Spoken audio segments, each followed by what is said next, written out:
Welcome back. আগতে কৈ থোৱা মতে আজি মই ফ্লেমিংগো পাঠ্যপুথিৰ আনিছ য়াঙৰ দ্বাৰা ৰচিত লষ্ট স্প্ৰিং নামৰ পাঠটিৰ দ্বিতীয়টি কাহিনীৰ বিষয়ে কোৱাৰ কথা আছিলে। এই কাহিনীটো হৈছে মুকেশৰ I want to drive a car. কাছৰ খাৰু নিৰ্মাণৰ বৃত্তিৰে জড়িত ফিৰোজাবাদৰ পৰিয়ালবিলাকৰে এটিৰ সন্তান মুকেশে ডাঙৰ হৈ গাড়ীৰ মেকানিক হোৱাৰ আৰু লগতে গাড়ী চলাবলৈ শিকাৰ সপোন পুহি ৰাখিছে। কিন্তু যিখন ফিৰোজাবাদত এটাৰ পিছত আনটো প্ৰজন্মই জ্বলন্ত অগ্নিকুণ্ডৰ চাৰিওকাষে বহি গ্লাছ ৱেল্ডিং কৰি সমগ্ৰ দেশখনৰ মহিলাসকলৰ কাৰণে খাৰু তৈয়াৰ কৰি জীৱনপাত কৰিছে, তেনে এখন ফিৰোজাবাদৰে সন্তান মুকেশৰ গাড়ী চালনা শিকাৰ সপোনটো যেন মৰুভূমিত মৰিচিকাহে। ৰ'দ বতাহ সোমাব নোৱাৰা আন্ধাৰ কোঠৰীবোৰত শ্বাসৰুদ্ধকৰ পৰিৱেশত তীব্ৰ উষ্ণতাৰ সৈতে যুঁজি 20,000 শিশু শ্ৰমিকৰ বহুতেই কুমলীয়া বয়সতেই মুকেশৰ ককাকৰ দৰে নিজৰ দৃষ্টিশক্তি হেৰুৱাই পেলায়। তেওঁলোকে নাজানে যে এয়া আইন বিৰোধী। লেতেৰা দুৰ্গন্ধময় গলিবোৰত ভগা বেৰ, জৰাজীৰ্ণ দুৱাৰ আৰু খিৰিকীবিহীন ঘৰ নামৰ সেই আশ্ৰয়স্থলত মানুহে জন্তুৱে একেলগে থেপাথেপিকৈ বাস কৰে। বছৰ বছৰ জোৰা কঠোৰ পৰিশ্ৰমৰ অন্ততো মুকেশৰ ককাকে নিজৰ ঘৰখন উন্নত কৰিব নোৱাৰিলে নিজৰ 2 পুত্ৰ সন্তানক স্কুললৈ পঠিয়াব। মুকেশৰ আইতাকে কয় এয়া বোলে তেওঁলোকৰ ভাগ্যৰ লিখন। পুৰুষানুক্ৰমে চলি অহা ঈশ্বৰ প্ৰদত্ত এই বৃত্তি ত্যাগ কৰা তেওঁলোকৰ পক্ষে সম্ভৱ নহয়।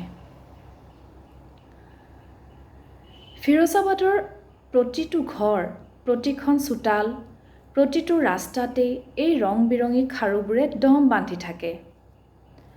সবিতা নামৰ সৰু ছোৱালীজনীয়ে অন্য এগৰাকী বয়স্ক মহিলাৰ সৈতে একেলগে বহি একেটা কামতে লাগি আছে। কিন্তু তাই নাজানে যি খাৰু নিৰ্মাণত তাই ব্যস্ত সেই খাৰুৰ মাহাত্ম্যনো কি। ভাৰতীয় সংস্কৃতিত খাৰুৱে বিবাহিতা মহিলাৰ স্বামীৰ দীৰ্ঘজীৱন তথা সৌভাগ্য সূচায়। সবিতায়ো এদিন যেতিয়া কইনা হ'ব নিশ্চয়কৈ এই কথা বুজি পাব।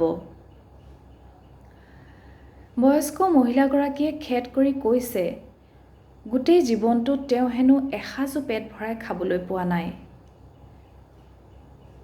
শোষণৰ বলি দৰিদ্ৰপীড়িত এই মানুহখিনিয়ে অন্য সপোন দেখাৰ ক্ষমতা হেৰুৱাই পেলাইছে। কিয় তোমালোকে সংগঠিত নোহোৱা? কিয় তোমালোকে সমবায় গঢ়ি নোলোৱা? লেখকৰ এই কৌতূহলৰ অন্তত তেওঁ জানিব পাৰিছে যে ৰাজনৈতিক নেতা, পুলিচ, মধ্যভোগী দালাল আৰু টকা ধাৰে দিয়া লোকে পতা এই জালখনত তেওঁলোক বন্দী।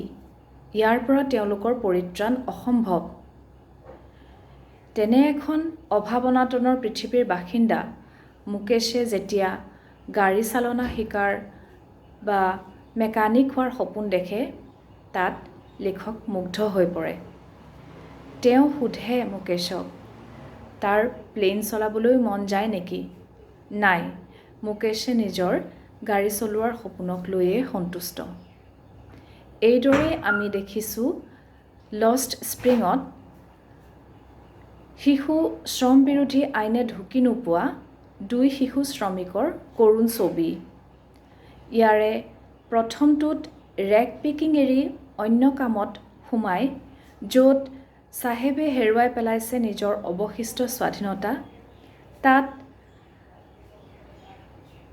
খাৰু নিৰ্মাণৰ বৃত্তিৰ পৰা আঁতৰি অন্য এক লক্ষ্যপ্ৰাপ্তিৰ সপোন ৰচি মুকেশে দেখুৱাইছে স্বাধীনতাৰ প্ৰতি ব্যাকুলতা। এইটোৱে আছিলে লষ্ট স্প্ৰিঙৰ দ্বিতীয়টো কাহিনী I want to drive a car. Thank you so much for watching and hope to see you soon. Bye bye.